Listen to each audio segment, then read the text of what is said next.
Cette femme complètement folle est devenue multimillionnaire en volant du maquillage. Elle s'appelle Mac. Elle a environ 41 ans. C'est une mère de famille qui vit en Arizona. Elle gère plusieurs boutiques en ligne. Elle achète des articles à bas prix, puis les revend sur Amazon, du business classique. Puis, en 2012, elle lance une boutique Amazon spécialisée dans la revente de marques de maquillage haut de gamme comme Lancôme, Nars, Tarte, ou peu importe comment ça se prononce. Elle stocke ses produits chez elle, les emballe elle-même et les expédie aux clients. Tout roule. Mais un jour, elle a une idée. Elle pourrait gagner bien plus d'argent si elle volait le maquillage directement en magasin et le revendait ensuite en ligne. Et apparemment, c'est exactement ce qu'elle fait. Elle va dans les magasins, vole les produits de beauté et les met en vente sur sa boutique Amazon. Et comme on peut s'en douter, son commerce de maquillage devient sa plus grande réussite. Forcément, puisqu'elle fait 100% de marge. Mais bon, ça ne lui suffit pas. Elle veut encore plus d'argent. Alors elle monte un plan pour obtenir encore plus de maquillage volé, plus rapidement. Elle recrute des équipes de jeunes femmes, toutes dans la vingtaine, qui vont voler à sa place. Elles opèrent dans différents magasins, lui ramènent les produits et Mac les paie pour leur service. Ensuite, elle revend tout ça sur Amazon. Et le pire, ça marche extrêmement bien. Elle commence à générer beaucoup d'argent, tellement qu'en 2018, elle et sa famille quittent l'Arizona pour s'installer en Californie. Elle y achète une maison à 1,3 million de dollars. On peut dire que son business fonctionne. Mais encore une fois, ce n'est pas assez pour elle. Elle veut plus. Avec son mari Kenneth, elle décide alors d'étendre l'opération.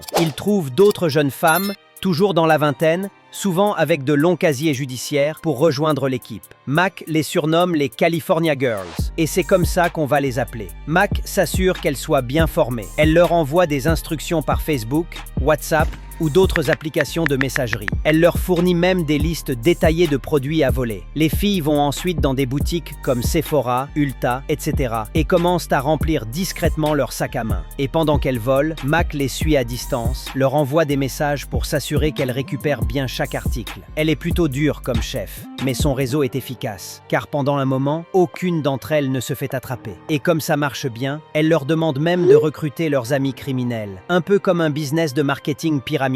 Petit à petit, elles sont une douzaine à voler pour elle. Mais même là, Mac ne se contente pas du maquillage. Elle élargit encore son business. Elle commence à leur demander de voler des lunettes de soleil, des sacs à main et d'autres accessoires de luxe. Et tout ça est revendu sur Amazon. Mais même avec tout ça, elle en veut encore plus. Alors elle décide d'étendre son réseau à l'échelle nationale. Elle envoie ses California Girls voler dans d'autres États pour éviter de cibler toujours les mêmes magasins. Elle leur paie les billets d'avion, les locations de voitures, l'hôtel, tout. Une fois sur place, elle vole, lui remettent les produits et elle continue à les revendre en ligne. Voici d'ailleurs une photo de son stock de maquillage volé, entreposé directement chez elle. C'est là qu'elle garde toute sa marchandise. Et si tu te demandes pourquoi ces filles prennent autant de risques, c'est parce que Mac les paie très bien. L'une d'elles gagnait environ 57 000 $ par mois et Mac aussi se fait un max. Rien qu'en une année avec Kenneth, ils ont fait 1,8 million de dollars. Alors évidemment, leur maison de 1,3 million ne leur suffit plus. En 2021, ils déménagent dans une villa encore plus grande. Et franchement, leur maison est folle. C'est une demeure de 420 mètres carrés, avec piscine, jacuzzi, un vignoble, un grand escalier, un coin petit déjeuner, un verger et même une chapelle privée. Oui, une église dans leur jardin, parfait pour prier après avoir volé des centaines de milliers de dollars en produits de beauté. Leur business dure plus de 10 ans. En tout, Mac aurait empoché près de 8 millions de dollars grâce à ses ventes sur Amazon. Son empire semblait intouchable, jusqu'à ce que tout s'écroule. Parce qu'évidemment, les magasins comme Sephora ou Ulta ne sont pas idiots. Ils savent quand des produits disparaissent. Même s'ils n'attrapent pas les voleurs sur le coup, ils envoient les vidéos de surveillance à la police. À un moment,